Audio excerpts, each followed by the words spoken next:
And welcome back to Moving Conversations. I'm Brian Ritchie. Joining me as always is Nora St. John. Good morning, Nora. How are you on the West Coast today? Quite well. Spring has finally showed up, and actually, summer is not far behind. It's been hot, it's been sunny. We're in California, and the pollen is blasting. Yeah, it's been the same here. It's been the same here. We've had the craziest weather here in the Yeah. DC area, where it's been, hot for a day or two, and today I think it's a high of 65 and rain for the next couple of days. Oh. So it's been up and down and up and down, and everybody says, "Wait, isn't this April? No, it's May. Wait, what time of year?" So it's been a little on the crazier side, a Yeah. little on the crazier side. And someone who is in my backyard is our guest today. I'm going to let Nora do Woohoo! the official introduction, and yeah, so we're very excited about this guest. Very, very excited. One of the topics that you all have been asking for is scoliosis, and it's always an interesting topic for any movement professional, especially in the Pilates world. And with us today is Karena Thek from Scolio Pilates. We are so happy to have her. She's actually in the Virginia area, so she's right near Bryan, which is awesome. And she's going to be giving us a basic introduction to scoliosis and talking a bit also about her training program and how you can work more in more detail, I would say, with clients with scoliosis, if that's a preference and a passion for you. So welcome, Karena. Thank you so much, Nora. Thank you, Brian. I'm just really honored to be here.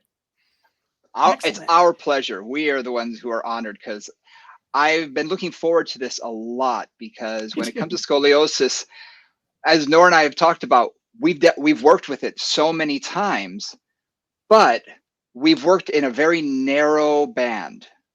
And to talk to someone who really understands the ins and outs and goes a lot deeper than we do, I am really looking forward to learning a lot. And like I said to you before at the beginning, it's like, look, now when I have people that come to me that are beyond my scope, it's like, hey, I know the perfect person for you. So this is actually good that we've made this connection, but I can't wait to find out more information. So why don't you tell us a little bit about yourself before we get into the topic itself? Tell us a little bit about yourself.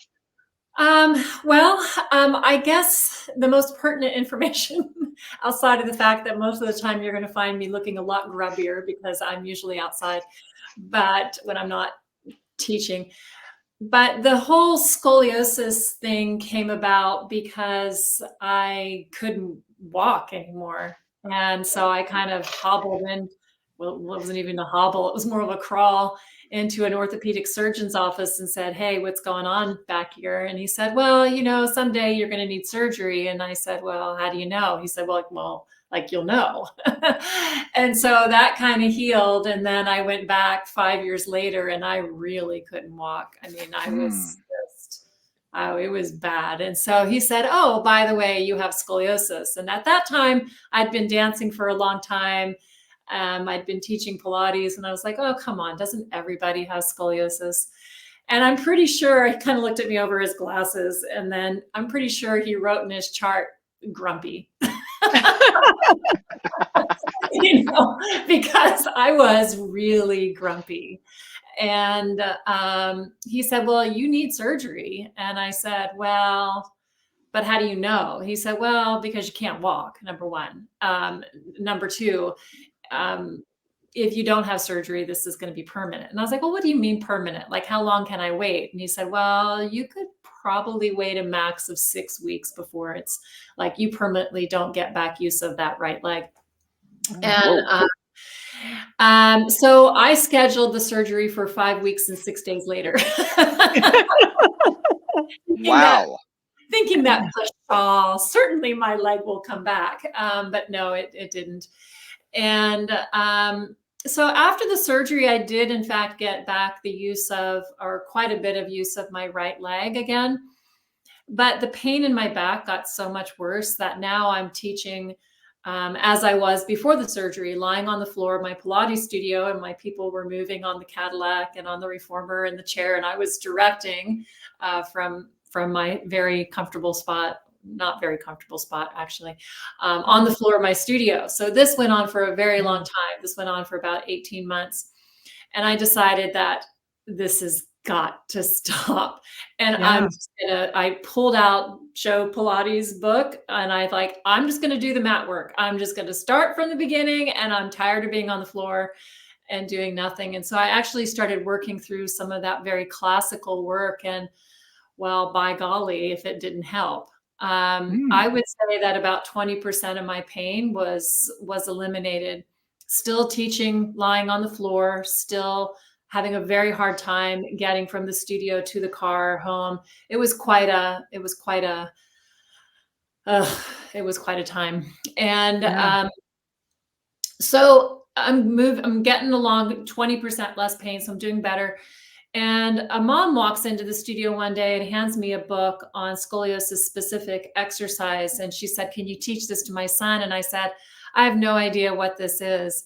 And she said, "Well, it's this woman. She's passed away now. She's in Germany." And I said, "Well, sure, I'll take a look." And of course, it's the Schroet manual that if Right. Right. Right. you're familiar, yes, it's the Bible of scoliosis. And so I thought, well, yeah, I'll go home and read it, and I'll teach it to myself and teach it to your son. And about 3 weeks later, he wasn't in any pain anymore. I wasn't in any pain anymore. He went back to Wow. his varsity baseball. I was standing and teaching and waking up without pain. It was like, A Wow. miracle. it was like a miracle. I mean, And that's of course, remarkable. I was like, well, it was time for the pain to go away. I'm sure that book was only, it was, Coincidence. what's a coincidence? And so, of course, I stopped doing the exercise. The pain returned. And I thought, well, maybe I should try it again. And so I did. And the pain went away. And so I stopped doing the exercises again. As we do. This sounds familiar. As we do. Exactly. As one does. And so it finally dawned on me that, okay, I'm reorganizing things in a way that I'm not able to reorganize with just the straight up Pilates work. Yeah. And so I basically hung a banner on my door. I put an ad in the local ad mag and said, "Hey, if you have scoliosis, come work with me. It's free." And I did that for close to 2 years because I didn't know what I was doing. And what a great gift to have somebody walk in and they're willing to offer their body, and there's no pressure because you haven't charged. Right. You're just like, let's figure this out. Awesome. Yeah. And so I had a lot of really amazing volunteers that this work stands on their shoulders for sure. And Fantastic. of course, we did start with a lot of information from Katerina Schroet, but from there it's expanded to, of course, Joseph Pilates. They were contemporaries and their work overlaps in so many ways. It's like they had conversations, on a regular basis. But there's others also that have overlapped, and we keep trying to grow the work. And I'm sure there'll be more overlap with other schools. I would say now there's probably overlap with 4 or 5 schools of thought, but hopefully in the future it'll be more like 10 or 12. Yeah. So that's my very long story. No, that's great. awesome. Yeah. That's amazing. So in your case, there was a back problem, and like they said you had scoliosis, and this is not uncommon, right? You hadn't been diagnosed with it before then? It's interesting, Nora. My parents, well, I grew up in a really small town of like 3 people and 60,000 chickens. Okay. And so going to the doctor there wasn't the easiest thing. And I grew up in Delaware. And so in this area, the big hospital that everyone will travel miles and miles to go to is Johns Hopkins. And so every now and then they would send their residents over to our town so that we would have those doctor services. And I remember doing those roll down tests that are so famous and walking on my toes and having to strip down to my underwear and have my back looked at. And I suspect that there's been scoliosis all along. I suspect that maybe it wasn't severe enough at that time for a resident doctor who's been trained in everything and maybe not specifically orthopedics to pick up on. That's my guess. Right. Wow. But there was back pain from a very young age. Yeah, for sure. Why don't we jump into what scoliosis is? Just so there's a lot of people who are new trainers, Pilates instructors who may hear of it, think they understand it, but possibly don't understand it to the level that you do. So I thought having a definition from someone who really has the ins and outs and nuts and bolts would be a great way to sort of start this off. So, Sure. what is your definition? Yeah, so I like I said earlier, I thought the definition of scoliosis was basically any asymmetry that you could see in the thorax, the spine area, shoulders to butt. And that's just not the case. So scoliosis is defined by the Scoliosis Research Society as 10 degrees of side bend or more. So what does that mean? Well, it means a mermaid that's not a very big mermaid. Right. It's a tiny little side bend of the spine, but it also must include rotation of the spine. And so that rotation shows up looking like one side of the back is closer to the wall behind you than the other. It's not that the shoulders and the hips and everybody's turned, because of course we're all capable of doing that, but just one side is turned. And then the last component that makes it scoliosis is that there is a torsional deformity. So think of taking a washcloth and folding it into a square, and you have that washcloth on your hand. And of course you can turn your hand as if you're floating that washcloth on a table, just right and left. That's rotation. But if you take that washcloth and you wring it out, that's torsion. And so you have these vertebral bodies that are no longer just rotating. It's not like, hey, we'd like to look that way. No, there's actually there's a torsional force within each vertebra, and some will have more than the others. And that's why it makes it so difficult to work with. You're no longer working with a vertebral body that's shaped like the one that's in the textbook. Of course, I'm not sure if anybody has that one, but, but there are some people that are closer to that, certainly, than people with scoliosis. Yeah. So, one other thing that we wanted to bring up was just that people talk about structural scoliosis, which is what you're talking about, and then also more functional scoliosis. So the body takes a shape that is asymmetrical, but that isn't reflected in the bones. It's really reflected in the soft tissue and in whatever their habits are. So here's a great example. And sometimes I use extreme examples to help demonstrate because it's just easier to understand. I was working with a child at Dayton Children's Hospital, and she had a leg length discrepancy, and her leg length discrepancy was severe because she'd been in a severe motor vehicle accident when she was 8 years old. And with that motor vehicle accident, the growth plates, I believe it was her left leg, we'll say it's her left leg. A lot of those growth plates from the hip down were shattered. And so the left leg wasn't growing. And so when I met her, her right leg was 12 years old and her left leg was maybe 9. I mean, it was still growing, but there was a big difference in these legs. And then, of course, the whole innominate. So one half of the pelvis was still younger by a good 3 years than her right one, much, much smaller. And so when I met her, she was standing next to her mom. And as you can imagine, with someone with a severe leg length discrepancy, and especially a child, her shoulders were quite dipped. So let's say the left shoulder was much, much lower than the right. And then she exhibited in standing all the signs of scoliosis: the rotation, the head tip, the head turn, the this, the that, the all of it. And then when she sat down on the exam table, she put her hands next to her hips because I asked her to. And I said, okay, now just straighten your arms as much as you can and wiggle, wiggle, wiggle your butt. Everything is gone. Everything. And then when she elongates in that position and then she bent her head forward like she was going to do like a roll down from seated, everything is gone.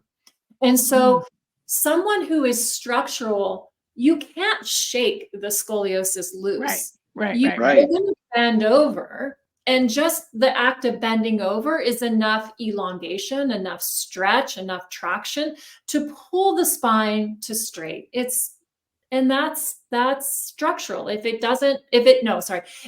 pulls itself to straight with just the tiniest bit of elongation and stretch, that's functional. That's Right. fabulous. Got it. And if it doesn't, then it's very, very likely it's structural. That's a Nice. great description, because Yep. a lot of people, I find that, especially with clients I've had for a long time, sometimes they'll come in and you can see on their face, it's like they've been diagnosed with something and they say, my doctor just told me I've got scoliosis. Yeah. And I was like, oh, since last night? Really? You woke up with it? Okay, it's a head cold. Scoliosis is the new head cold. I got it.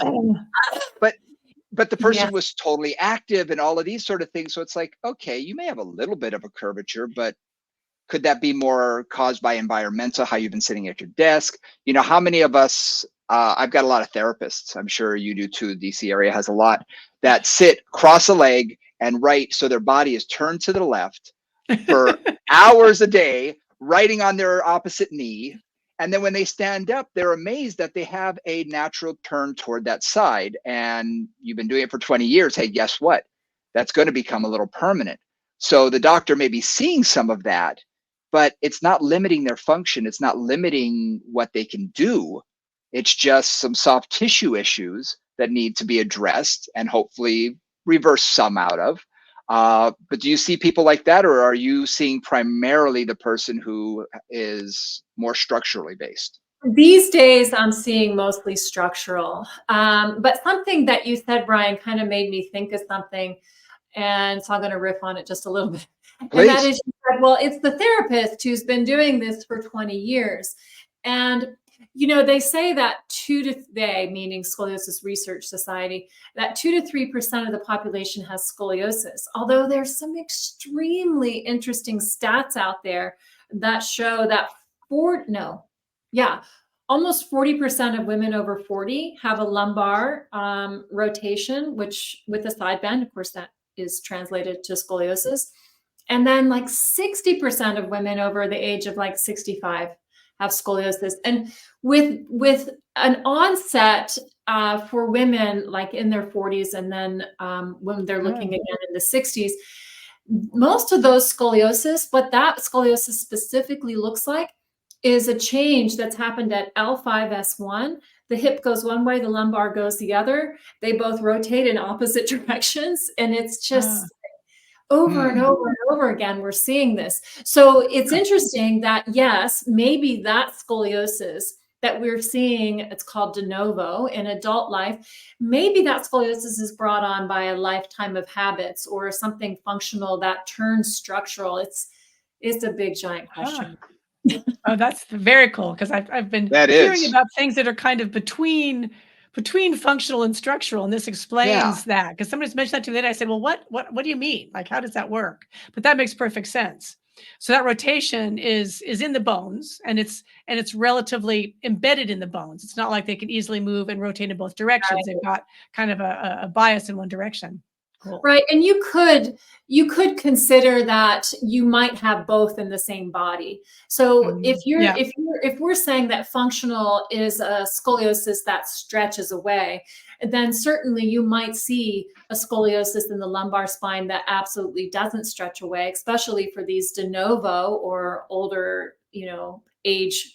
I can't really call it old age at 40, scoliosis, but it's certainly not diagnosed at the age of 12. So maybe that 40-year-old scoliosis is structural in the lumbar through the sacrum, but maybe the thoracic is completely functional into the cervical. So that's possible to see both in the same body for sure. Interesting.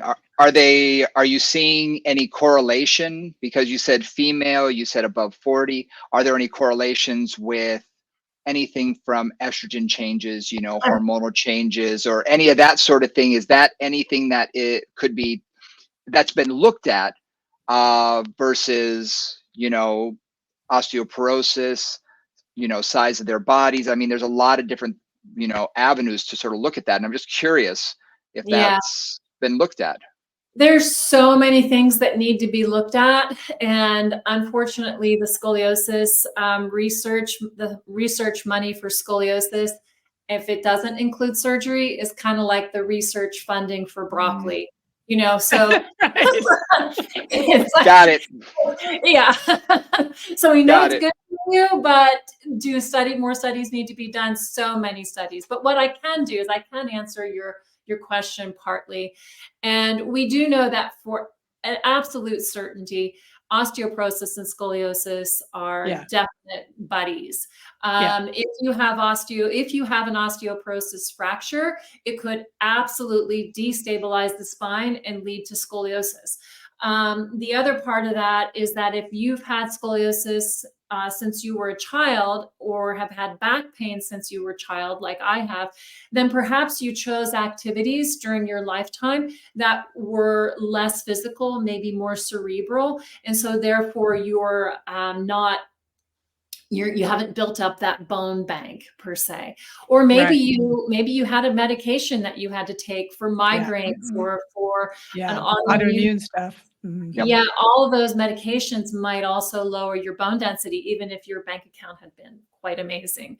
So yes, there's so many factors to look at. And the estrogen thing, I mean, menopause, I mean, I'm having a hard time coming up with the pro. You know, there's all these cons with menopause, and I'm like, where's the pro? Where's the pro? I'm sure there's a silver lining out there. So, Still looking for it myself, but yep, maybe there is. Ongoing research. Yeah. Oh, that is so interesting. So you started with the Schrott method. That was kind of where you started. And now, and I've worked with a lot of people that have Schrott as kind of their root. And oftentimes it is the root for people with scoliosis. Where do you feel like you have expanded from that? And kind of how did that create a foundation for you? What pieces of that were the foundation for you? And then where have you gone with that? That's a great question. So when that mom handed me the book, I had a Pilates studio. So it wasn't like I didn't want to use the wall bars that were pictured in the book. I simply didn't have them. Right. And it wasn't like I didn't want to use some of the other equipment that might have been pictured in the book. I didn't have them. I had a Pilates studio.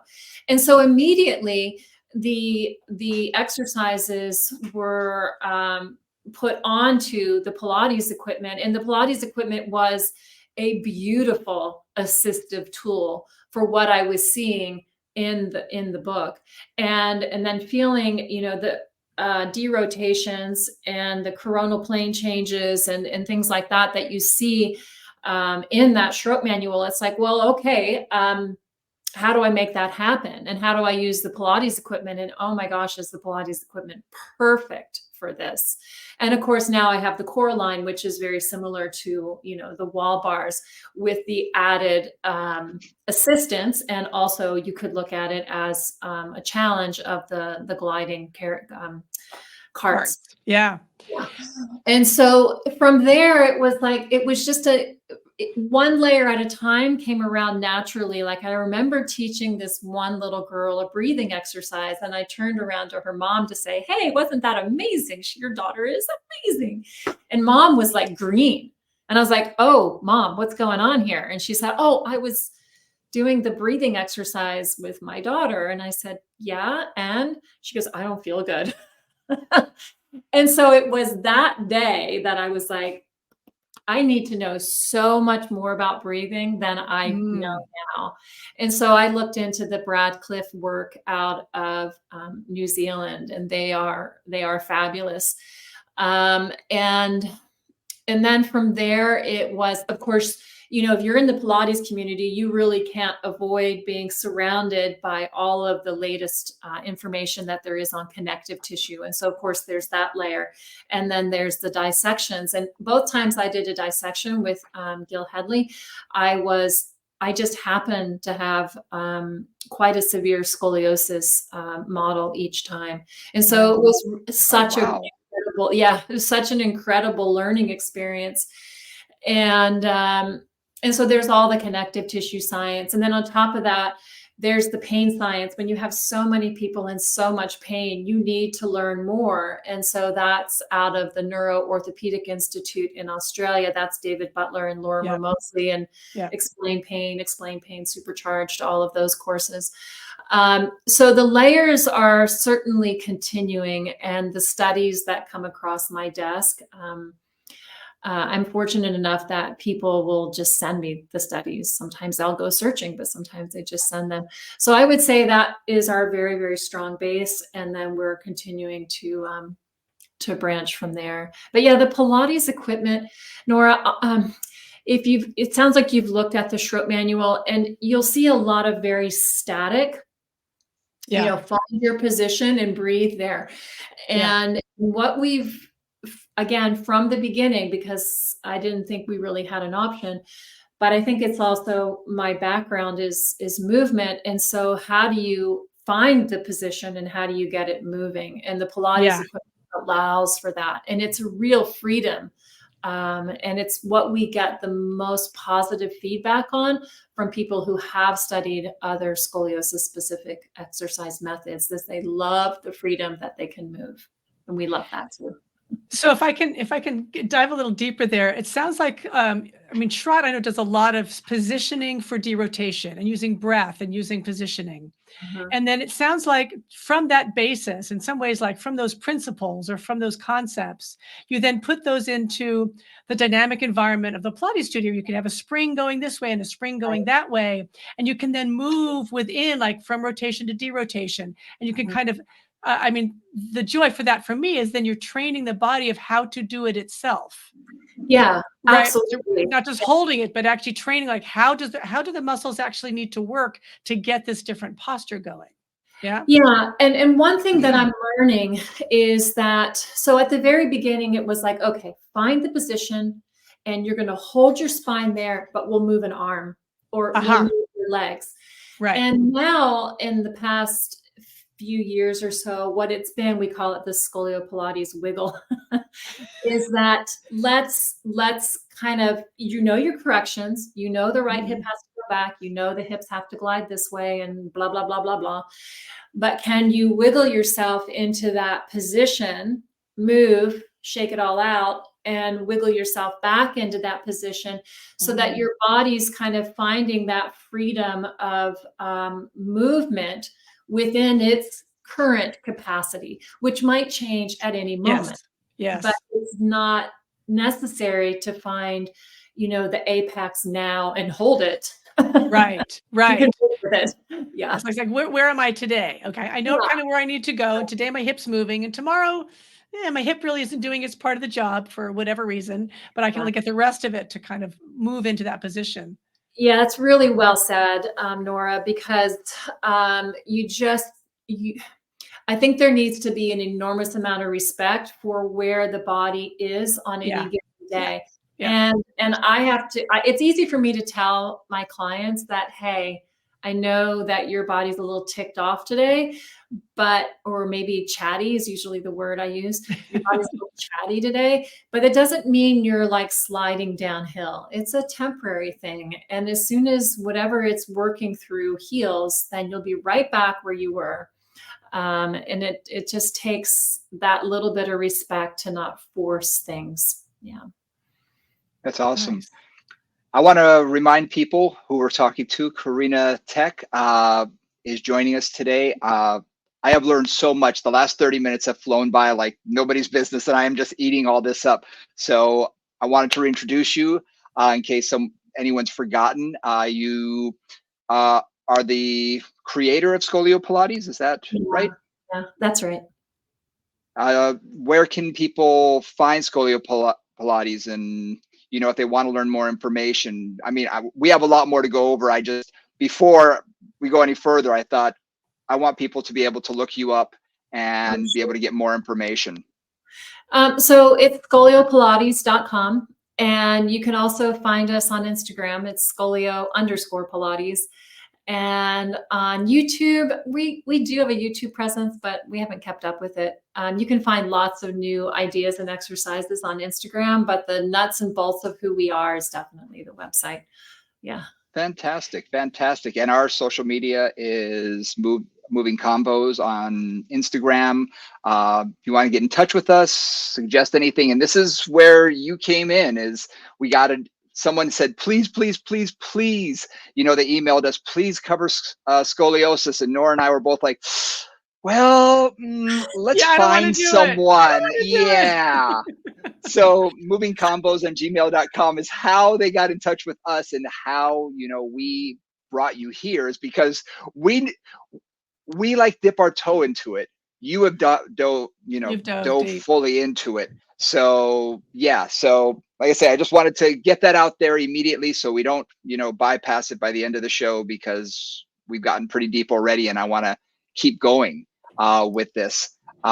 So you say you have a teacher training course as well that you... We do, and it's really designed to do what Pilates instructors do so well already. Pilates instructors are trained from the very beginning to look at the whole body, so you could say holistically, and they are not going to ever poo-poo the idea that the right ear is connected to the left toe.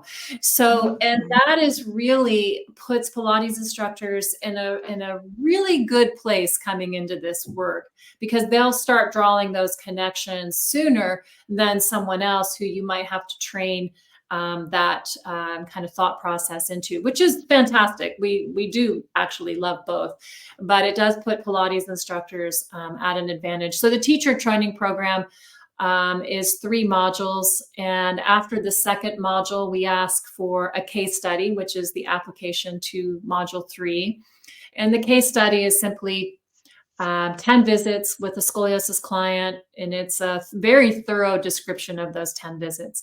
And the case study is not like, well, if your client doesn't improve, like if pain level 9 doesn't go down to 0, then you fail and you can't enter. It's not like that.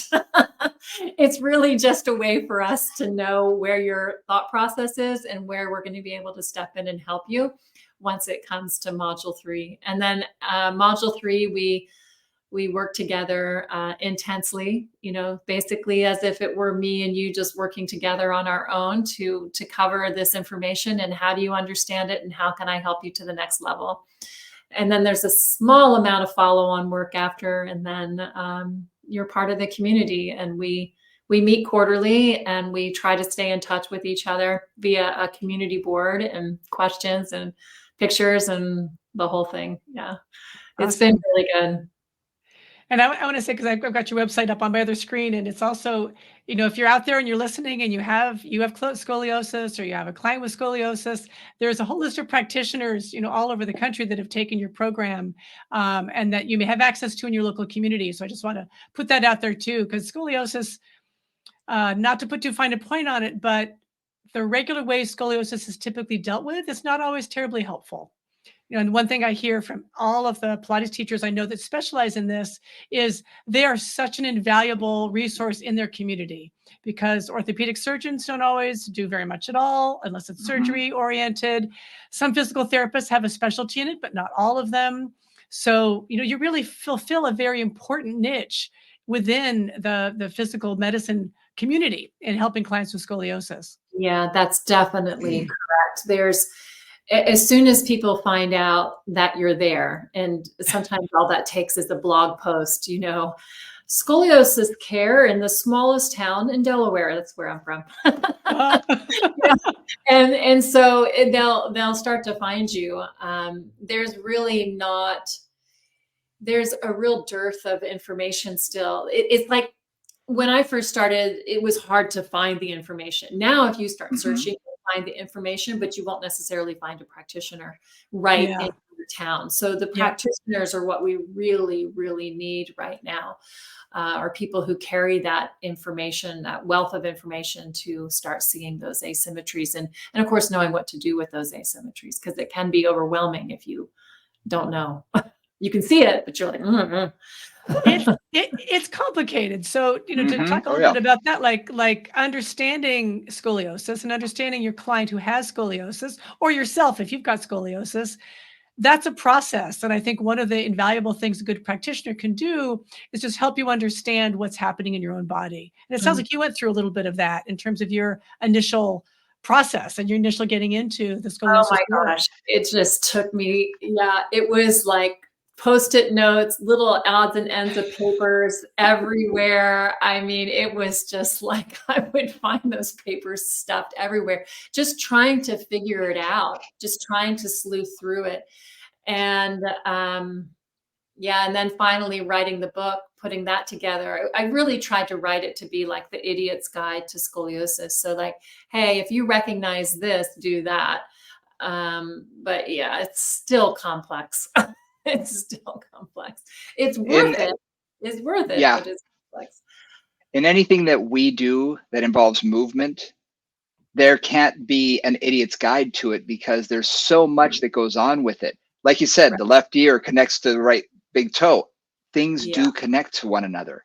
What I'm finding fascinating is how you took, pieces of different methods, because, necessity is the mother of skill. You wanted to learn for yourself. You wanted this information, but it sounded like you weren't just satisfied with one method that involved being very static.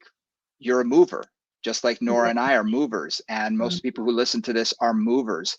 And we focus on so much on movement that you've taken it and sort of branched that out and helped create, the movement for scoliosis, which I find fascinating.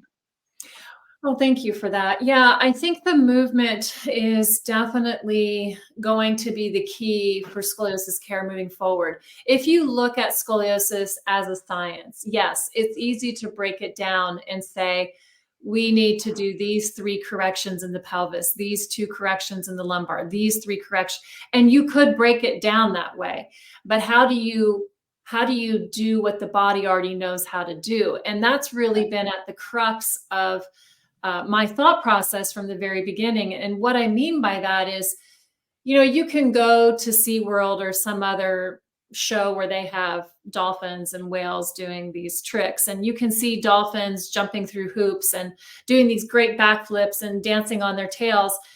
And one day I was sitting on the beach and I look out at the ocean and there's a humongous pod of dolphins. There must have been 200 of them. Wow. And I'd say maybe 20 of them at a time were doing all the tricks that you see in SeaWorld, dancing on their tails, going Wow. backwards, backflips, double flips. I Cool. mean, whatever, everything. And I'm like, oh, they weren't taught to do this. Because I always wonder, how do you teach a dolphin to dance on its tail? No.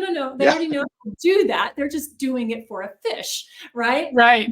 So it's like then, ever since then, my thought process is the body is infinitely, infinitely smarter than I'll ever Yeah. be. Yeah. How can I ask the body, please, would you consider, I know you're a lot smarter than me, but could you guide it towards a different possibility? And that different possibility in my small brain looks more like neutral.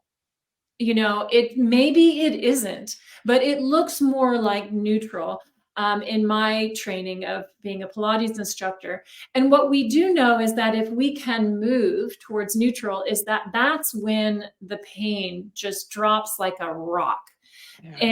And so we know we're taking some pressure away from the body and the body's systems. And so then we say, okay, we know that you don't want to hold this correction all day, every day, because it's way too much work. But can you glide into it 30 times a day, let it go, and then glide into it again, and then let it go, and just go about your day. So that's kind of where the thought process is. Take the body's infinite wisdom and ask for permission to do something that it already knows, but maybe on cue. And then the reward is we're trying to take pressure off of you. We're trying to ease your job. So we're trying to combine that. No, I love that. One of the things that I've said often and say with scoliosis clients, other clients with asymmetries of whatever kind, is the body, this is what the body knows. Mhm. The body doesn't know how to have a perfectly straight spine. It never has. Nothing Right. has accommodated to that. Right. And and taking a body where it is and just seeing if you can allow it to find a position that is more efficient, effective, pain-free is exactly what I think we always ideally do in our movement environments, right? And with scoliosis, it's just a little trickier. And you're Yeah. trying to let that body again find how to find it itself. And that's what I really love about how you talk about this is you have that body needs to find a way to make those corrections within itself. It needs to figure out a way to like, how is this more comfortable? Is this more comfortable? Oh, that's the most comfortable. Let's play with that. Mhm. Right. And it's and you can guide it, but you're not going to tell it do this. You're absolutely right, because sometimes the correction that the person in front of you needs is so I was getting ready to say counterintuitive, but it's actually would be counter science, because the science says, oh, you should look at me with your eyes level. And I worked with a woman, I still see her all the time. But she came to me with excruciating pain. Like, she calls it head banging pain, because she would wake up in the middle of the night with so much pain that the only way that she could not focus on the pain was to literally bang her head on the wall. And so she'd wake up in the middle of the night several times, banging her head on the wall to just, yeah, I don't know. Change the pain signals or something. Exactly. Yeah. That's well said. Yeah. And Yeah. so I asked her what she was trying to do for help. And she has a scoliosis fusion. She had it when she was a child. And that scoliosis fusion goes up so high and fused her spine in the curve, not because that's what the surgeon wanted to do, but because that was the only possibility that her spine was giving them. Okay. So the spine is fused in a side bend. So imagine being fused in a mermaid position and then trying to bring your head back all day, every day. And so she had excruciating pain. And so the solution for her was to stop trying to bring her head back up. Right. Yep. And so it seems so Yeah. hard, right? But that was one of the solutions is, okay, lie down. Let's see where your spine wants to go. And she immediately started bringing her head back. And I said, well, for a moment, let's just see if we can go in the direction of the curve, just keep that shape Yeah. going. And I said, how's that? She goes, oh, that's fine. That's great. Okay. Magic. And so we Yeah. started working in that direction. And so counterintuitive, counter science sometimes is what the body in front of you is showing, because like you said, Nora, it's not adapted to what's in the anatomy books. It's not created like that. And boy, if my humerus was shaped with a big letter C in the center of it, you would look at that humerus and go, oh, right, I get it. But because it's spine and it's so many little bones, then our brains say, no, we should be able to restack those. This shouldn't be that big of a deal. But it is a huge deal. And a lot of it has to do with the shape of the bone and with the connective tissue neuropatterning. Yeah.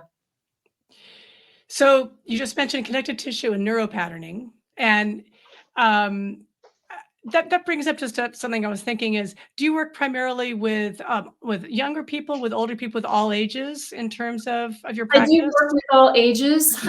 Currently in my practice right now, my youngest is 14, which is definitely not the youngest I've ever had. And my oldest currently is 91. So we work with the whole. Mm-hmm. And we definitely get a lot of pain reduction and function changes at all ages.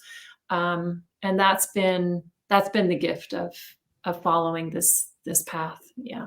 Yeah. Changing people's lives for the better.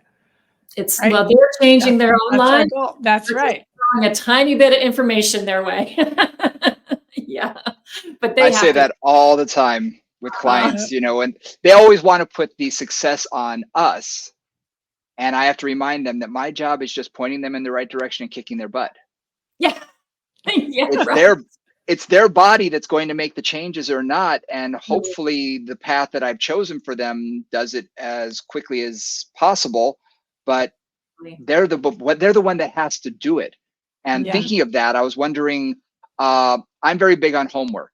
I'm very Yeah. big on sending a client home with something, their first session with me. They go home with certain exercises that their body needs, specific to them.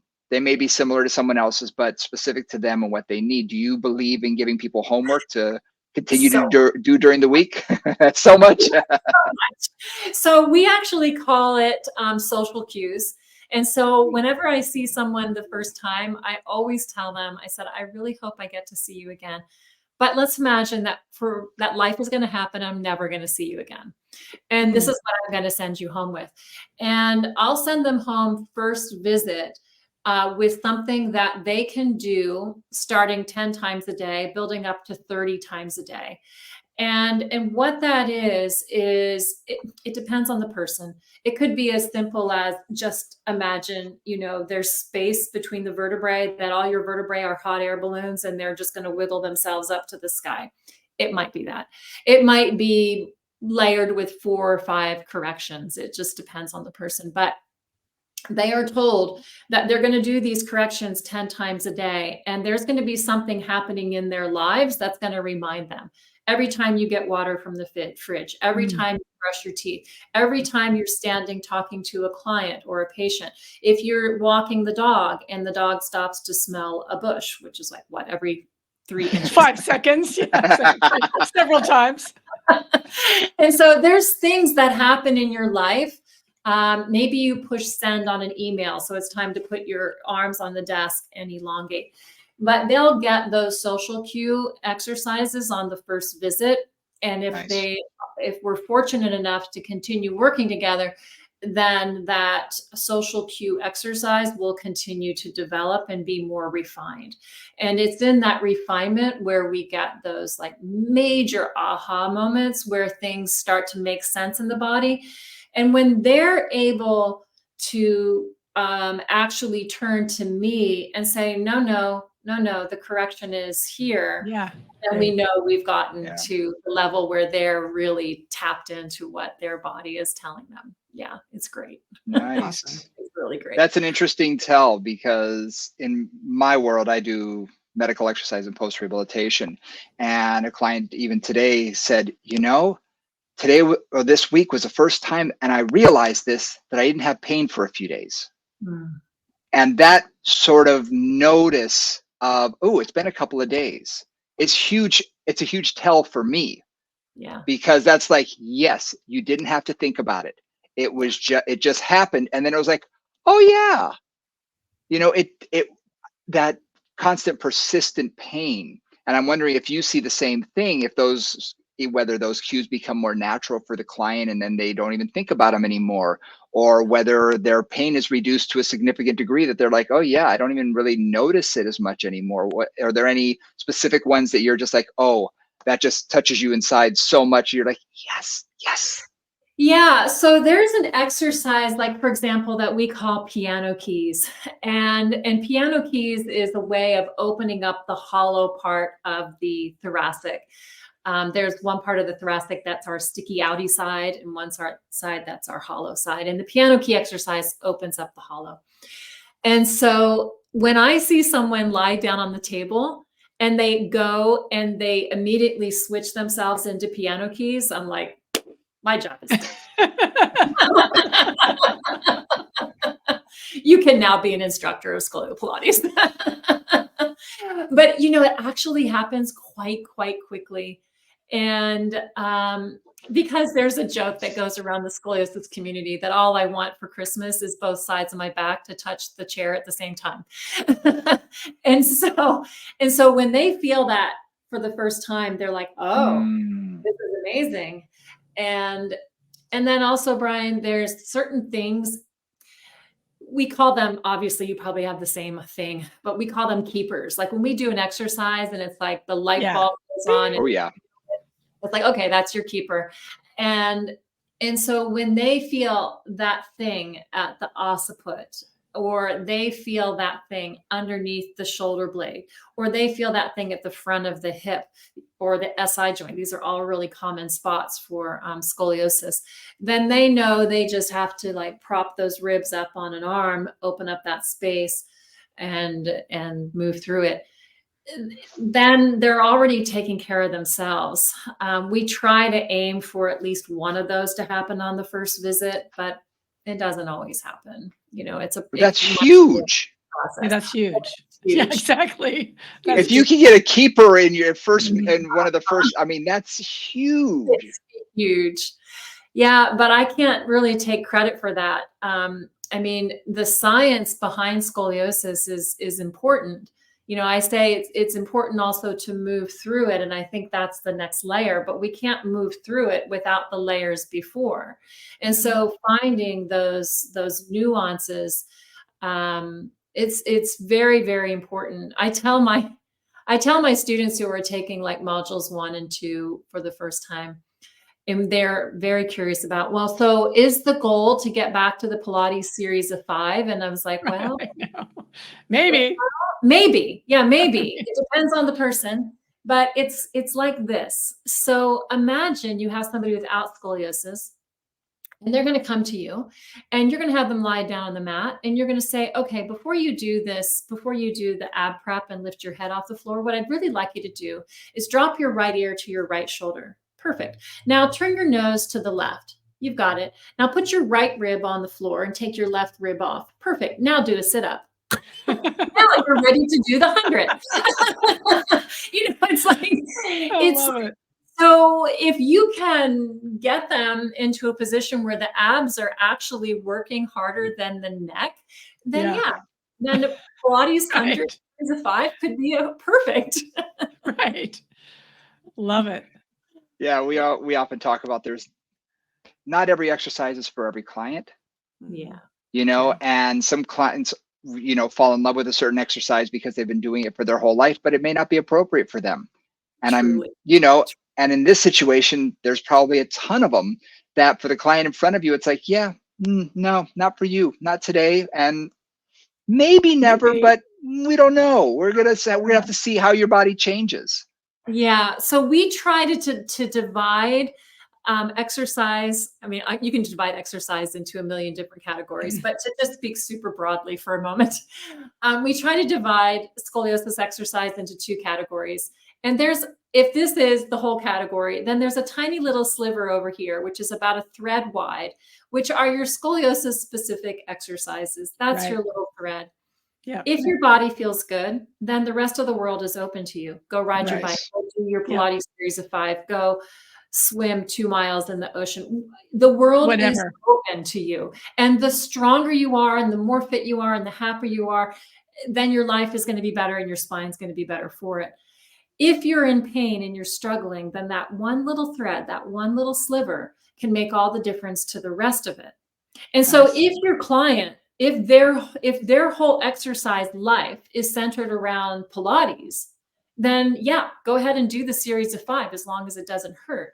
And then return to that little sliver as often as necessary. And we do find that people automatically start incorporating all of the scoliosis corrections into their other exercise forms. Yeah. I think when you said keeper, I think though for some clients, those are going to be the exercises they're probably going to do forever, just Yes, for because it sure. makes them feel good.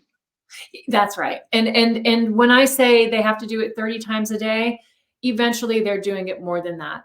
So I've probably done my own corrections talking to you 5 or 6 times in the last hour or so, and it just keeps things super happy. Nice.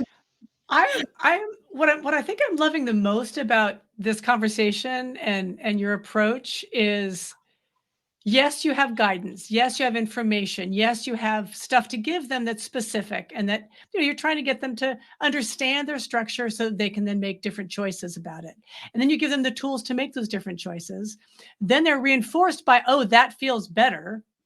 And then Mhm. you can keep working and doing, more and more, or going back to their daily activities, their sport activities, whatever it is. Like, I love the way that this starts from information and awareness and education, moves into experience, and then moves into really reinforcing that experience through exercise, through movement, through everything else they're doing. It's just, that's the way we need to work with the body. And especially when a body is unusual or has things that Mhm. are not served by keep everything symmetrical, keep both hips on the floor, and do a roll up or whatever it is, right?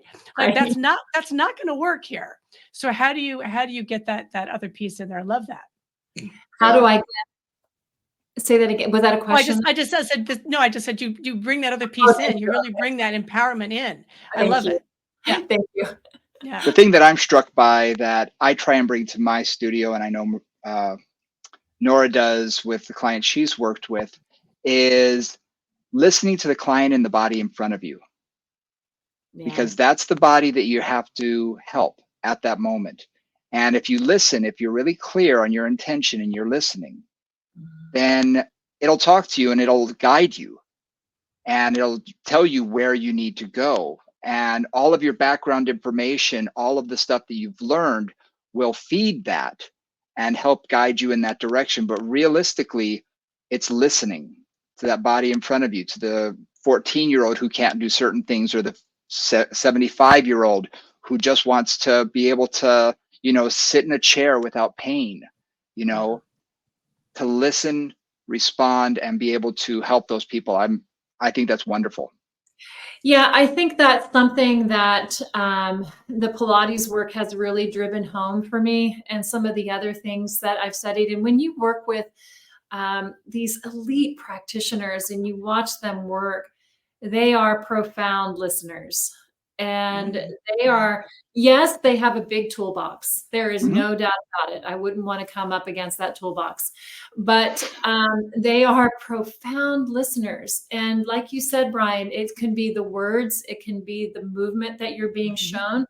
Yeah. But if you can slow down and just allow things to present, it's like the body's just waiting for someone to tell their story to. Yes. So, yeah, it's just really, love that. And it is a position of like, oh wow, are you sure you want to tell me? It's so privileged. It is humbling. It's really very. That's awesome. Yeah. That's awesome. Well, I can't thank you enough for joining us today. I mean, this last hour has just flown by, and hopefully everyone who's listening is like, oh, I want more, because it was fascinating. It was fascinating. No, this is wonderful. It's so fun to talk to you both. You both have so much experience and so much to share, and it's great to be able to hear your stories as well. So thank you so much. And again, please tell us how people can find you. What's the easiest way? Any email if you want to share that, websites, please. So the website is scoliopilates.com, and it's Karena at osteopilates.com. So yeah, that's where we can find us. Happy to answer any questions. Fantastic. Thank you so much. And anybody who has any other questions for Nora and I, please hit us up at movingcombos@gmail.com or hit us up on our socials. DM us, Moving Combos on Instagram, Moving Conversations on Facebook, or in the show notes, you can see Nora and my information. And yeah, so thank you very much, Karena. I really appreciate you coming on board and sharing all your knowledge with us. Thank you. Thank you. Thank you. And we will see you guys next week.